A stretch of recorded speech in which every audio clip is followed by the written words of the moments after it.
ബാ ഞാൻ പറഞ്ഞുതരാം. സോ UPSC സിവിൽ സർവീസ് എക്സാമിനേഷന്റെ GS1 ഹിസ്റ്ററിക്ക് ഏറ്റവും കൂടുതൽ മാർക്ക് എങ്ങനെ മേടിക്കണം അറിയാമോ? ബാ ഞാൻ പറഞ്ഞുതരാം. നോക്കൂ ഈ question. Discuss the development of art and culture under the Vijayanagara empire. Vijayanagara എംപയറിനെ പറ്റി നമുക്ക് അറിയുന്ന ഒരു ഫാക്ട് ഉണ്ട്. കൃഷ്ണദേവരായ എന്ന് പറയുന്ന കിങ്ങിനെ പറ്റി നിങ്ങൾ എല്ലാവരും കേട്ടിട്ടുണ്ടാകും. ഇന്നത്തെ കർണാടക, അതുപോലെ ഇന്നത്തെ തെലങ്കാന, അതുപോലെ ഇന്നത്തെ തമിഴ്നാടിന്റെ ഒരു അറ്റം, അങ്ങനെ കുറച്ച് ഏരിയാസ് ഒക്കെ അത്യാവശ്യം വലിയൊരു ഏരിയ ആണ്.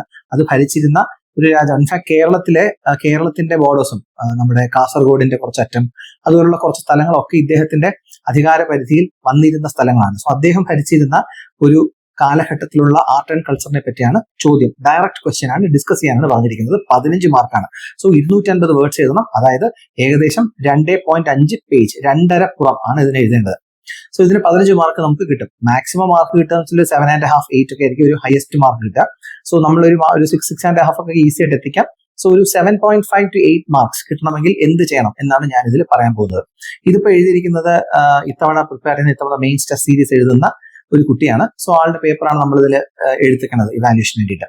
നോക്കൂ, ഇപ്പൊ ഇദ്ദേഹത്തിന്റെ ഇൻട്രൊഡക്ഷൻ നോക്കൂ. Vijayanagara empire existed in the Deccan region in around 14th and 15th centuries.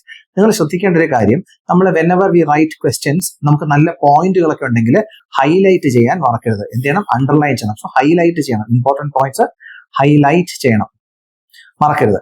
ഇനി ഇതൊരു സാധാരണ ഒരു നോർമൽ ഇൻട്രൊഡക്ഷൻ മാത്രമാണ്. ഇതിനെ നമുക്ക് എലിവേറ്റ് ചെയ്യാം.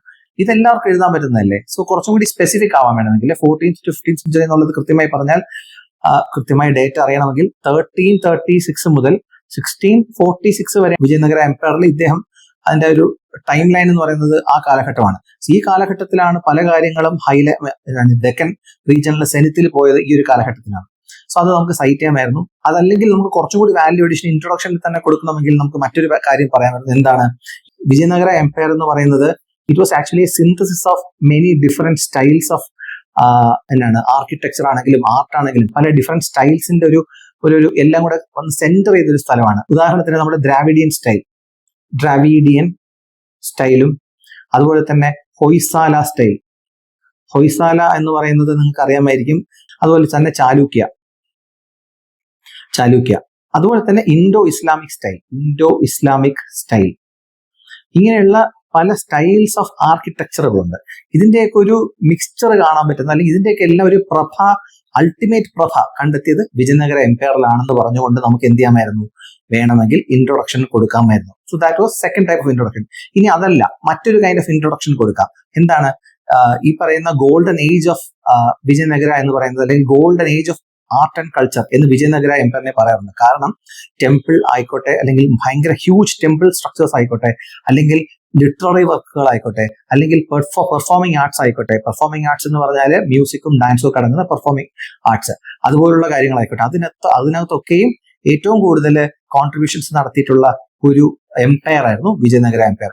അതിന്റെ ഏറ്റവും മെയിൻ ആളാണ് നമ്മുടെ കൃഷ്ണദേവരായ. അപ്പോൾ ഈ പറയുന്ന ഫാക്ടുകളൊക്കെ ഉൾക്കൊള്ളിച്ചുകൊണ്ട് ഒരു ഇൻട്രൊഡക്ഷൻ കൊടുത്താൽ വളരെ നന്നായിരിക്കും. ഇങ്ങനൊരു പ്ലെയിൻ ഇൻട്രൊഡക്ഷനേക്കാൾ ഞാൻ പറഞ്ഞത് ഈ എല്ലാ ഫാക്റ്റും ഇതിൽ കൊടുക്കണം എന്നല്ല.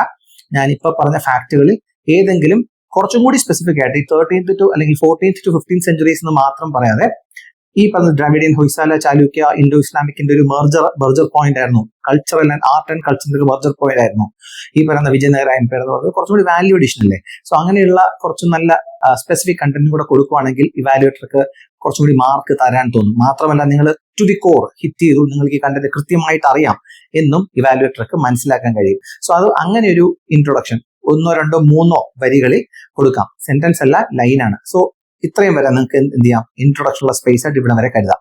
പിന്നെ ഈ ഒരു ചോദ്യ പേപ്പറിൽ നിങ്ങൾക്ക് വേണമെങ്കിൽ ഒരു മാപ്പ് വർക്കിന്റെ ഒരു സാധ്യത ഉണ്ടായിരുന്നു. ഞാൻ ആ മാപ്പ് വർക്ക് നിങ്ങൾക്ക് വരച്ച് കാണിച്ചു തരാം. ഇതിന്റെ ഇവാലുവേഷൻ കഴിഞ്ഞ ഉടനെ ആ മാപ്പ് എങ്ങനെയായിരിക്കണം എന്ന് പറഞ്ഞുതരാം. അൺഫോർച്ചുനേറ്റ്ലി നമ്മുടെ കാൻഡിഡേറ്റ് എന്ത് ചെയ്തിട്ടില്ല? അതിനൊരു മാപ്പ് വരച്ചിട്ടില്ല. നിർബന്ധമല്ല, പക്ഷെ വരച്ചാൽ നമുക്ക് വാല്യൂ അഡീഷൻ കൊടുക്കാൻ പറ്റുന്ന മാപ്പ് ആണെങ്കിൽ ഗുണമുണ്ട്. പിന്നെ അദ്ദേഹം പറഞ്ഞിരിക്കുന്നത് ഈ development of art and culture under Vijayanagara. കൊള്ളാം, അത്യാവശ്യം കൃത്യമായിട്ട് തന്നെ ഡയമെൻഷൻസ് ഹിറ്റ് ചെയ്യാനുള്ള ശ്രമം നടത്തിയിട്ടുണ്ട്. മാത്രമല്ല നല്ല വിസിബിൾ ആണ് ആൻസർ. സബ് ഹെഡിങ് ഉണ്ടോ ബോക്സിൽ ഇട്ടേക്കുന്നത്, വിച്ച് ഇസ് ഗുഡ്. കാരണം പെട്ടെന്ന് തന്നെ ഇവാലുവേറ്റർക്ക് ഡിമാൻഡ് അഡ്രസ്ഡ് ആയിട്ടുണ്ടോ എന്ന് മനസ്സിലാക്കാൻ കഴിയും. സോ ഡിമാൻഡ് അഡ്രസ് ചെയ്തിട്ടുണ്ട്. ഇനി അതിനകത്തുള്ള സബ് ഡയമെൻഷൻസിലേക്ക് അദ്ദേഹം പോയിരിക്കുന്നു. ആർക്കിടെക്ചർ, പെയിന്റിങ്സ്, പിന്നെ അടുത്ത പേജിൽ അടുത്ത കണ്ടന്റ് ഉണ്ട്. ആർക്കിടെക്ചറിൽ എന്താണ് എഴുതിക്കുന്നത് നോക്കാം. അദ്ദേഹം പറഞ്ഞിരിക്കുന്നു പ്രൊഫൗണ്ട് സിറ്റീസ് ഡെവലപ്ഡ്, എന്നിട്ട് ഹംപി എന്നുള്ളൊരു എക്സാമ്പിൾ തന്നിട്ടുണ്ട്. Temples were constructed in Dravidian architectural method എന്ന് പറഞ്ഞിട്ടുണ്ട്. എക്സാമ്പിൾസ് മിസ്സിംഗ് ആണ്. അതുപോലെ കൺസ്ട്രക്ഷൻ ഓഫ് ഫേമസ് കല്യാണ മണ്ഡപാസ് എഴുതിയിട്ടുണ്ട്. സോ ഇത് മാത്രമല്ലല്ലോ, ഒട്ടനവധി കോൺട്രിബ്യൂഷൻസ് ഇവർ ആർക്കിടെക്ചറിൽ ചെയ്തിട്ടുണ്ട്. ഞാൻ അതൊന്ന് ലിസ്റ്റ് ഡൗൺ ചെയ്യാം, അറിയില്ലാത്ത ആൾക്കാർക്ക് വേണമെങ്കിലും മനസ്സിലാക്കാൻ ഹെൽപ്ഫുൾ ആയിരിക്കും, വേണമെങ്കിൽ നിങ്ങൾക്ക് എഴുതിയെടുക്കാം.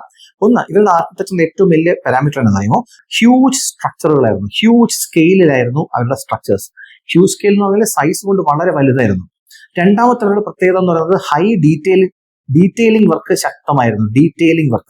ഹൈ ഡീറ്റെയിലിംഗ് വർക്ക് ഉണ്ടായിരുന്നു. ഒന്നാമത്തത് huge structure, huge scale. 2, detailing. 3, imaginary ആയിട്ടുള്ള ആനിമൽ മോട്ടീവ്സ് അതിനകത്തുണ്ടായിരുന്നു. Imaginary animal motives. എക്സാമ്പിൾ വ്യാളി എന്ന് നമ്മൾ പറയില്ലേ, അതിന് നമ്മൾ അവരെ എഴുതുന്ന യാളി, YALI. അതുപോലെ നിങ്ങൾ കേട്ടിട്ടുണ്ടാവും ഗണ്ടാവറുണ്ട എന്ന് പറയുന്ന ഒരു ആനിമലിനെ പറ്റി അല്ലെ. സോ യാളി, ഗണ്ടാവറുണ്ടയൊക്കെ അവരിൽ നിന്ന് വന്ന കാര്യങ്ങളാണ്. സോ യാളി നിങ്ങൾക്ക് എക്സാമ്പിൾ കോട്ട് ചെയ്യാൻ പറ്റും, ഇമാജിനറി ആനിമൽ മോട്ടീവ്സ് ഉണ്ടായിരുന്നു എന്നുള്ളതിനകത്ത്. പിന്നെ മറ്റൊരു മെയിൻ സംഗതി എന്താണെന്നറിയോ, ഇവരുടെ അമ്പലങ്ങളൊക്കെ അതുവരെ ഉണ്ടായിരുന്ന ശിലകൾ കൂടുതലും സോപ്പ് സ്റ്റോൺ എന്ന് പറഞ്ഞൊരു കല്ലിൽ നിന്നാണ് ഉണ്ടാക്കിയിരുന്നത്. സോ ഇവരുടെ കാലഘട്ടത്തിൽ ഒരു മേജർ ഷിഫ്റ്റ് കാണാം, സോപ്പ് സ്റ്റോണിൽ നിന്ന് ഗ്രാനൈറ്റിലേക്ക് ഒരു ഷിഫ്റ്റ്. അതും കൂടെ നമുക്കിവിടെ എഴുതിയ നല്ല വാല്യൂ അഡീഷൻ ആണത്. സോ സിറ്റീസ് ഡെവലപ്പ് ചെയ്തു, temples were constructed and the technology change. എന്തായിരുന്നു ടെക്നോളജി ചേഞ്ച്? സോപ്പ് സ്റ്റോണിൽ നിന്ന് ഗ്രാനൈറ്റ് സ്ട്രക്ചറിലേക്ക് ഒരു ചേഞ്ച്, ഷിഫ്റ്റ്. അത് നിങ്ങൾക്ക് പറയാൻ പറ്റുന്ന ഒരു സാധനമാണ്. എന്താ കാര്യം? ഡ്യൂറബിലിറ്റി കൂടും. ഇന്ന് പോയാൽ നിങ്ങൾ ഹംപിയിലേക്കൊക്കെ ടൂർ പോവുകയാണെങ്കിൽ കാണാം ആ സ്ട്രക്ചേഴ്സ് ഇന്നും അതുപോലെ നിൽപ്പുണ്ട്. കാരണം എന്നാ, it is highly durable. So അത് ഡെഫിനറ്റ്ലി പറയേണ്ട ഒരു സാധനമായിരുന്നു. പിന്നെ ഇദ്ദേഹം നമ്മുടെ കല്യാണ മണ്ഡപങ്ങളെ പറ്റി പറഞ്ഞിട്ടുണ്ട്. അത് മെയിൻലി മാരേജസിന് വേണ്ടി, മാരേജ് സെറമണീസും അതുപോലെ ചില ഫംഗ്ഷൻസ് ഒക്കെ നടത്താൻ വേണ്ടിയിട്ടായിരുന്നു കല്യാണ മണ്ഡപങ്ങൾ വെച്ചിരുന്നത്. അദ്ദേഹം അത് പറഞ്ഞിട്ടുണ്ട്. പിന്നെ ഏറ്റവും പ്രധാനപ്പെട്ട സാധനമാണ് രാജഗോപുരങ്ങൾ. നമ്മൾ അതിനെ രാജഗോപുരം എന്നല്ല, വി കോൾ ഇറ്റ് രായഗോപുരം. RAYAGOPURAM, രായഗോപുരം. അത് വളരെ വലിയൊരു ഗേറ്റ് വേ പോലെ, ആക്ച്വലി എൻട്രി സ്ട്രക്ചർ കേട്ടോ. നമ്മളെ ഗേറ്റ് എന്ന് പറയില്ലേ, അതുപോലൊരു എൻട്രി സ്ട്രക്ചർ ആയിരുന്നു, വെൽക്കമിങ് എൻട്രി സ്ട്രക്ചർ ആയിരുന്നു അത്.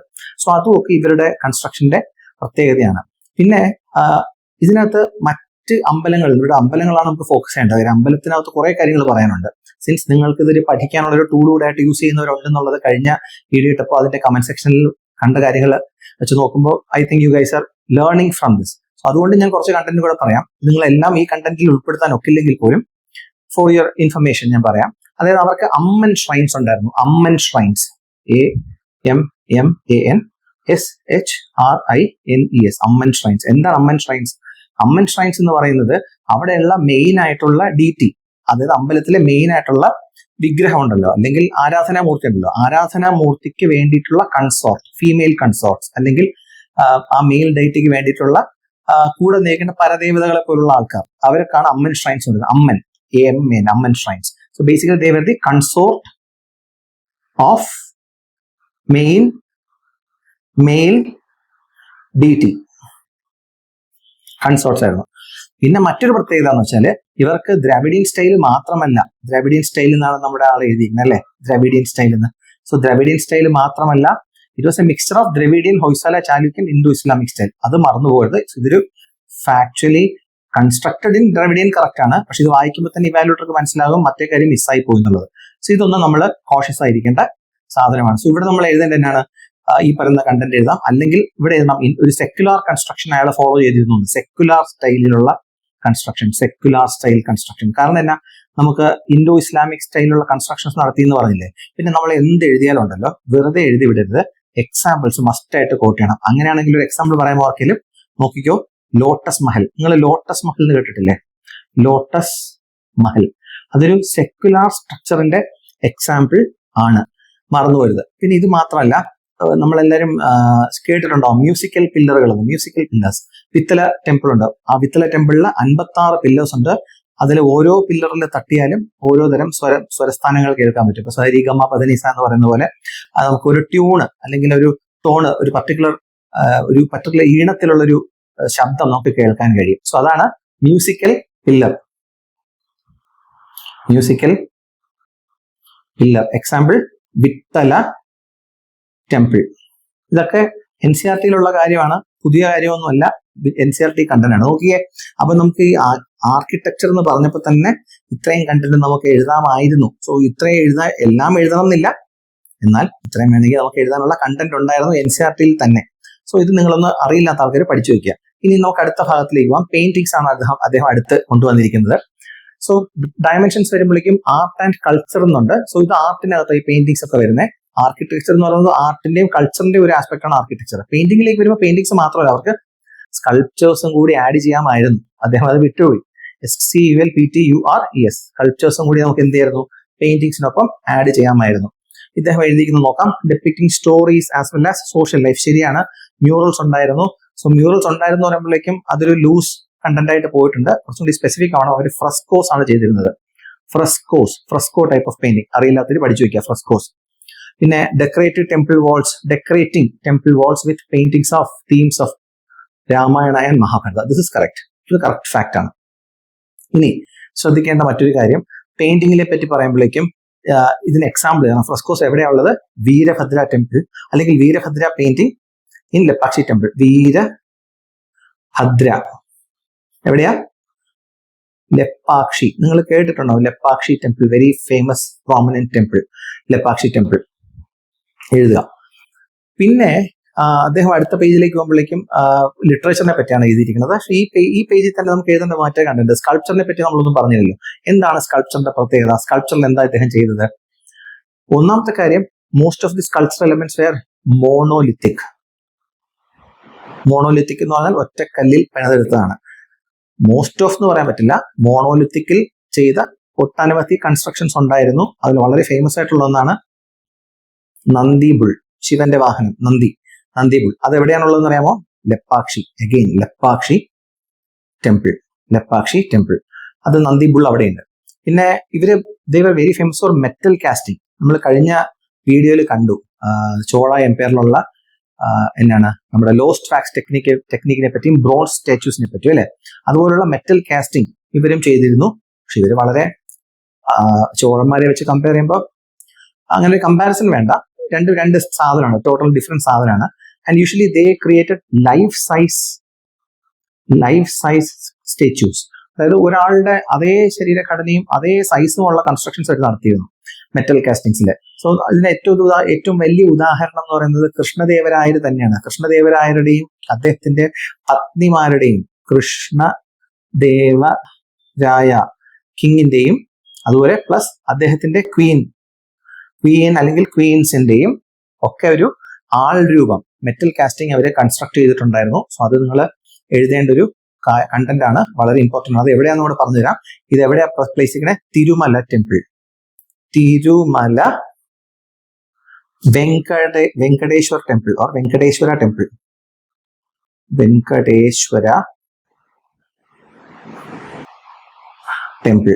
തിരുമല വെങ്കടേശ്വര ടെമ്പിൾ, അവിടെയാണ് ഇത് പ്ലേസ് ചെയ്തിട്ടുള്ളത്. സോ ഇത്രയും പോയിന്റും കൂടി നമുക്ക് എന്ത് ചെയ്യാം, ഈ പെയിന്റിങ്സിനും സ്കൾപ്ചേഴ്സിനും കീഴിൽ വയ്ക്കാമായിരുന്നു. എനിവേസ്, നമുക്കിനി അടുത്ത ടോപ്പിക് എന്നാന്ന് നോക്കാം. ഇദ്ദേഹം എഴുതിയിരിക്കണേ.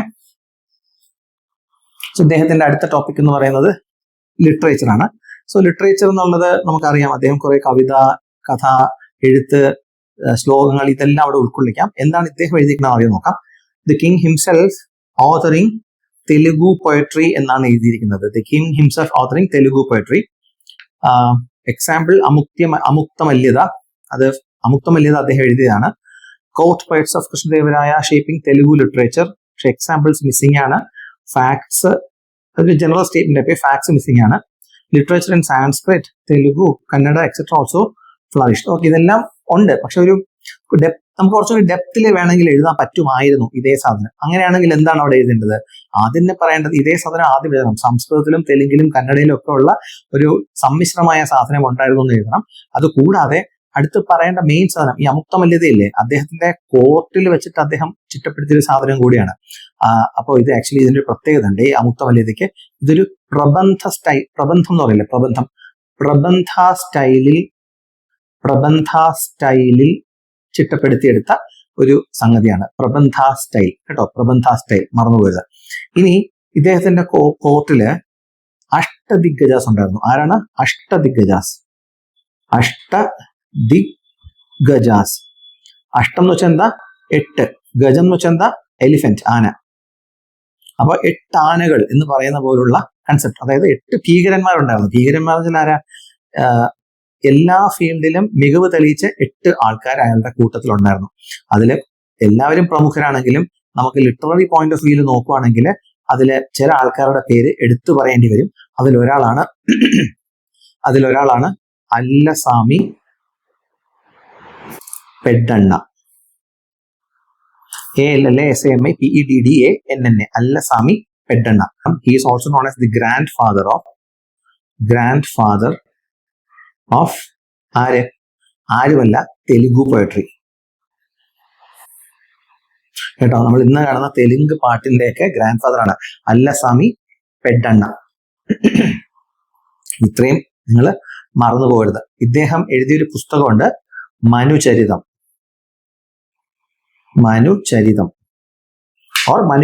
കേട്ടോ. ചരിതം എന്നും പറയാം, മനുചരിത എന്നും പറയാം. അപ്പോൾ ഇതൊക്കെയാണ് മെയിൻ കണ്ടന്റ് ഇതിനകത്ത്. നമുക്ക് കൂടുതൽ 15 മാർക്ക് ആയതുകൊണ്ട് തന്നെ കൂടുതൽ ഫാക്ട് വേണ്ട. നമ്മൾ ഇതിനെ തിരഞ്ഞു പിടിച്ചു പോയാൽ ഒത്തിരി കണ്ടന്റ് കിട്ടും ഇവിടെ എഴുതാൻ. നമുക്ക് ആവശ്യം ഇതൊക്കെ തന്നെ ധാരാളമാണ്. നമുക്ക് ഈ ഒരു ചോദ്യം കിട്ടിയത് മതി. ഇനി അടുത്ത് അദ്ദേഹം കൊണ്ടുവന്നിങ്ങനെ ഡാൻസ് ആണ്. പക്ഷെ ഡാൻസിനൊപ്പം പറയേണ്ട സാധനം മ്യൂസിക്കും ഉണ്ട്. രണ്ടും ഒരു ഹെഡിങ്ങിലാക്കുകയാണെങ്കിൽ നമുക്ക് കുറച്ചും കൂടി കണ്ടന്റ് എഴുതാൻ വരുന്നു. എനിവേസ്, നമുക്ക് ഡാൻസും മ്യൂസിക്കും സെപ്പറേറ്റ് ആയിട്ട് കാണുവാണെങ്കിൽ patronizing classical dance forms such as Bharatanatyam. ശരിയാണ്. Popularising the system of temple dancers. ശരിയാണ്, അതും ശരിയാണ്. പക്ഷേ നമുക്കിവിടെ കൊണ്ടുവരേണ്ട മറ്റൊരു കണ്ടന്റ് ഉണ്ട്, ദേവദാസികൾ ഒട്ടനവധി ഫ്ലറിഷ് ചെയ്തിരുന്ന ഒരു കാലം കൂടിയാണ് ഇദ്ദേഹത്തിന്റെ കാലം. ദേവദാസികൾ അവരവിടെ ടെമ്പിളിന്റെ കാര്യം നോക്കുമായിരുന്നു, ഡാൻസിൽ അഗ്രഗണ്യരായിരുന്നു, മറ്റ് കലകളിലും അവർ ശ്രേഷ്ഠരായിരുന്നു. സോ ഡാൻസിന്റെ ഒരു പോയിന്റ് ഉണ്ട്. മ്യൂസിക് കോംപ്ലിക്കും development of early version of Carnatic music, അതും ശരിയാണ്. ക്ലാസിക്കൽ മ്യൂസിക്കിന്റെ ഒരു ഏർലി സാധനം അവരാണ് കൊണ്ടുവന്നത്. Basically genesis of Carnatic music അത് ഇവരുടെ കോൺട്രിബ്യൂഷൻ ആണ്. അതിന് മെയിൻ കോൺട്രിബ്യൂട്ടർ ആരാന്നറിയാമോ? നമ്മൾ പറയേണ്ടത് പുരന്ദരദാസ്. ഇത് PYQ ആണ്, പ്രിലിംസിനെ ചോദിച്ചിട്ടുണ്ട്. പുരന്ദരദാസ അല്ലെങ്കിൽ പുരന്ദരദാസ്, അത് നിങ്ങളുടെ ഇഷ്ടത്തിൽ നിങ്ങൾക്ക് എഴുതാം. പിന്നെ ഇതിൽ പറഞ്ഞില്ലേ, patronising classical dance of such as Bharatanatyam. ഭരതനാട്യത്തെ ഭരതനാട്യമായിട്ടല്ല അവിടെ വച്ചിരുന്നത്. It is an early form of Bharatanatyam. ഭരതനാട്യത്തിന്റെ ഏർലി ഫോമാണ് അവർ അവിടെ പ്രാക്ടീസ് ചെയ്തിരുന്നത്. പക്ഷെ ഈ ഡാൻസിന്റെ കാര്യം പറയുമ്പോൾ ഒരിക്കലും വിട്ടുകൂടാത്ത വളരെ ഇമ്പോർട്ടന്റ് ആയിട്ടൊരു സാധനമുണ്ട്. അതാണ് യക്ഷഗാന. അല്ലെങ്കിൽ യക്ഷഗാനയ്ക്ക് ഒരു ഡ്രാമയാണ്, അത് മ്യൂസിക്കൽ ഡ്രാമയാണ് യക്ഷഗാന. അപ്പം മ്യൂസിക്കും ഡാൻസും ഒരുപോലെ വരുന്നതാണ് യക്ഷഗാന. നിങ്ങൾക്ക് വളരെ പോപ്പുലർ ആയിട്ടൊരു സിനിമ ഉണ്ട് യക്ഷഗാന കാണിക്കുന്നത്, നിങ്ങൾക്ക് എല്ലാവർക്കും അറിയാം. ഞാൻ അതിന്റെ പേര് പറയുന്നില്ല.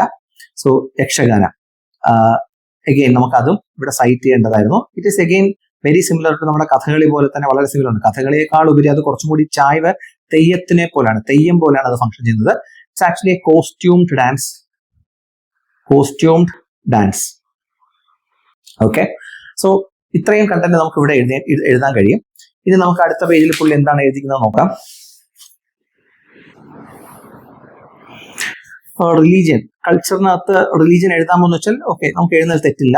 റിലീജിയനിലേക്ക് വരുമ്പോൾ എന്താണ് പുള്ളിയുടെ കണ്ടന്റ് നോക്കാം. Patronising Hinduism including Shaivism and Vaishnavism. ശരിയാണ്, അവര് ഇത് കൊണ്ടുവന്നിരുന്നു. Bhakti movement also took place in the region. Bhakti മൂവ്മെന്റും സംഭവിച്ചു. പക്ഷെ കുറച്ചും കൂടി ഡെപ്ത് നമുക്ക് ഇതിന് വേണം. ഇത് വെറുതെ പ്ലെയിൻ ആയി പോകുന്നു, ഒരു ജനറൽ ആൻസർ പോലെ ആയി പോകും. ഇത് കണ്ടന്റ് ഇല്ല എന്നല്ല, കണ്ടന്റ് ഉണ്ട്, പക്ഷെ കുറച്ചും കൂടി ബെറ്റർ ആക്കാൻ പറ്റും. അതിന് നമുക്ക് എന്ത് ചെയ്യാൻ പറ്റും? ശരിക്കും പറഞ്ഞാൽ ഈ പറയുന്ന റിലീജിയനെ പറ്റി പറയുമ്പോൾ ആദ്യം നിങ്ങൾ എഴുതേണ്ടത് ഇവരുടെ സ്പെസിഫിക് കണ്ടന്റ് എന്ന് പറയുന്നത് ഹരിദാസ മൂവ്മെന്റ് ആണ്. ഹരിദാസ മൂവ്മെന്റ് എന്താണത്? ബേസിക്കലി നമ്മുടെ കന്നഡിഗരുടെ വൈഷ്ണവൈറ്റ് മൂവ്മെന്റ് ആണ്. വൈഷ്ണവൈറ്റ് മൂവ്മെന്റ് കന്നഡ ദേശത്തെ വൈഷ്ണവൈറ്റ് മൂവ്മെന്റ് ആണത്, മറന്നുപോയത്. പിന്നെ മറ്റൊരു കാര്യം പറയേണ്ടത്, ഈ കാലത്ത് 2 കാര്യങ്ങൾ സംഭവിച്ചു. ഒന്ന് ജൈനിസവുമായി ബന്ധപ്പെട്ടതും ഒന്ന് ബുദ്ധിസവുമായി ബന്ധപ്പെട്ടതും. സോ ഇവിടെ ഹിന്ദു മതസ്ഥരെ പോലെ തന്നെ ജൈന മതസ്ഥരും അത്യാവശ്യം ഉണ്ടായിരുന്നു, വിത്ത് റെസ്പെക്ട് ടു നമ്പേഴ്സ് ഉണ്ടായിരുന്നു.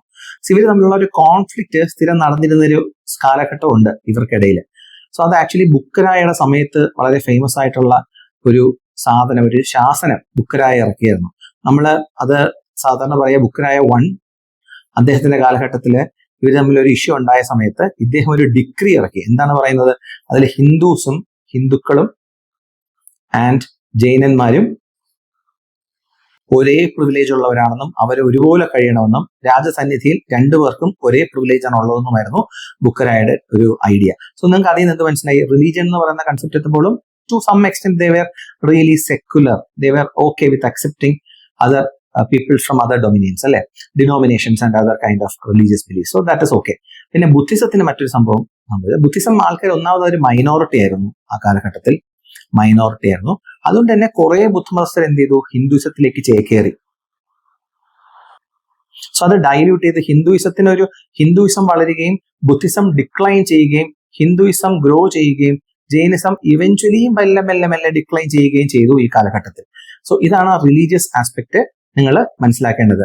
ഇനി ഭക്തി മൂവ്മെന്റിന്റെ കാര്യം പറഞ്ഞില്ലേ, ഭക്തി മൂവ്മെന്റിന്റെ ഒരു കോൺട്രിബ്യൂഷൻ ആണ് Haridasa movement, direct linkage to Haridasa movement. പിന്നെ ഇദ്ദേഹത്തിന്റെ conclusion, Vijayanagara empire fought several invasions from Mughals and existed for more than a century, shaping the culture of the Deccan region. The culture shaped then is still followed in India. Okay, ഇത് ഓക്കെയാണ്, decent ആണ്. ഞാൻ നേരത്തെ പറഞ്ഞില്ലേ ഒരു മാപ്പ് work ഇവിടെ കൊടുക്കാമായിരുന്നു. ഇവിടെ അല്ല ശരിക്കും കൊടുക്കേണ്ടത്. മാപ്പ് വർക്ക് കൊടുക്കേണ്ടിരുന്നത് ഈ സ്ഥലത്തായിരുന്നു നമുക്കൊരു മാപ്പ് കൊടുക്കേണ്ടിരുന്നത്. സോ ഇദ്ദേഹം എഴുതിയിട്ടില്ല. എന്നാൽ ഇദ്ദേഹത്തിന് എഴുതാനൊരു സ്പേസ് അല്ലെങ്കിൽ എഴുതാനൊരു ഓപ്പർച്യൂണിറ്റി ഉണ്ടായിരുന്നു, പക്ഷെ അത് വരച്ചിട്ടില്ല. ഇനി ഇൻ കേസ് ഒരു മാപ്പ് വരയ്ക്കുകയാണെങ്കിൽ നമ്മൾ എങ്ങനെ വരയ്ക്കണമായിരുന്നു?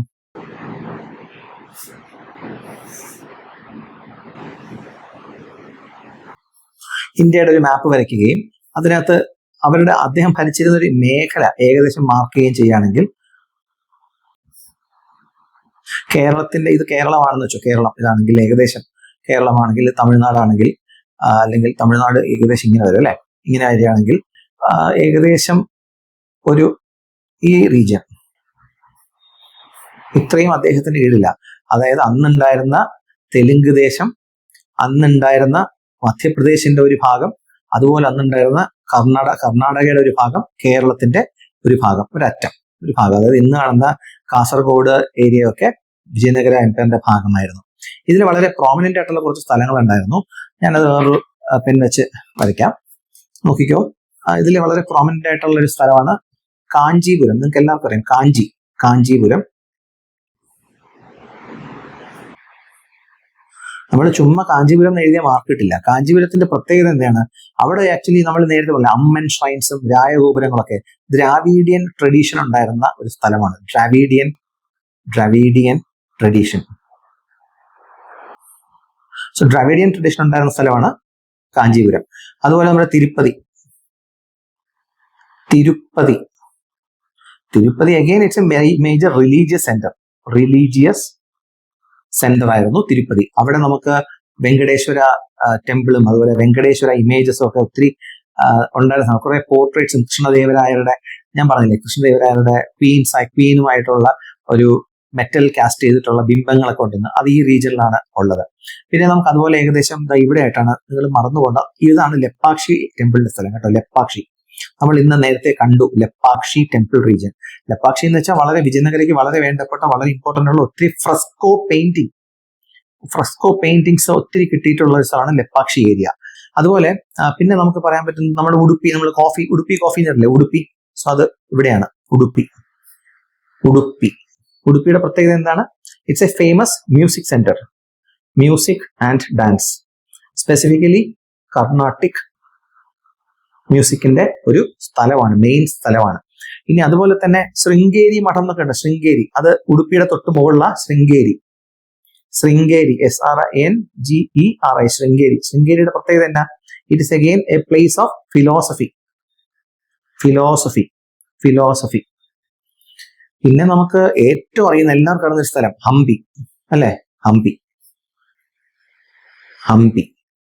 So actually world heritage site. അപ്പോൾ ഇങ്ങനൊരു സാധനം ഞാൻ വളരെ റഫായിട്ടാണ് വരച്ചത്. നിങ്ങൾ നല്ല ഭംഗിയായിട്ട്, ഞാനിപ്പോൾ എൻ്റെ പേന കട്ടി കൂടിയ പേനയാണ്, നിങ്ങൾക്ക് കുറച്ചും കൂടി ഫൈൻ നിബുള്ള പേന, ഒരു 0.5 0.7 നിബ് സൈസ് ഉള്ള ഒരു പെൻ വെച്ചിട്ട് കൃത്യമായിട്ട് സ്കെച്ച് ചെയ്ത് കൃത്യമായിട്ട് അതിന്റെ ബൗണ്ടറി മാർക്ക് ചെയ്ത് ഫിഗർ റെപ്രസെന്റിങ് എന്താണ് എന്നുള്ളത് എഴുതി കൃത്യമായി മാർക്ക് ചെയ്താൽ this map can actually fetch you marks. കാരണം നമ്മൾ വെറുതെ ഒരു ഇന്ത്യയുടെ മാപ്പ് വരയ്ക്കുകയല്ല ചെയ്തത്. നമ്മൾ ആ മാപ്പിന്റെ ഒരു ഭാഗം വരയ്ക്കുകയും എസ്പെഷ്യലി അദ്ദേഹം റെയിൻ ചെയ്തിരുന്ന ഭാഗം വരയ്ക്കുകയും അവിടെയുള്ള സ്ഥലങ്ങൾ മാർക്ക് ചെയ്ത് ചോദ്യത്തിന് അനുയോജ്യമായ ഒരു മാപ്പ് വർക്ക് നടത്തുകയും ചെയ്തു, കണ്ടന്റ് ഡെലിവർ ചെയ്യുകയും ചെയ്തു. അതിനാണ് ക്രെഡിറ്റ്. സോ അങ്ങനെയാണെങ്കിൽ this is the demand of ഇതാണ് ചോദ്യത്തിന്റെ ഉത്തരം. ഇനി നിങ്ങളൊന്ന് ചോദ്യം വായിച്ചു നോക്കൂ. അതെന്തിനാണെന്ന് അറിയാം വീണ്ടും ചോദ്യം വായിക്കുന്നത്?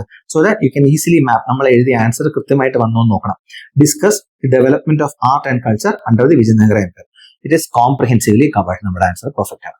സോ ഇങ്ങനെ ഒരു ആൻസർ എഴുതാമെങ്കിൽ നിങ്ങൾക്ക് മാർക്ക് നന്നായിട്ട് എന്ത് ചെയ്യാം? സ്കൈ റോക്കറ്റ് ചെയ്യാം. Okay, will see again evaluating another question. Bye guys.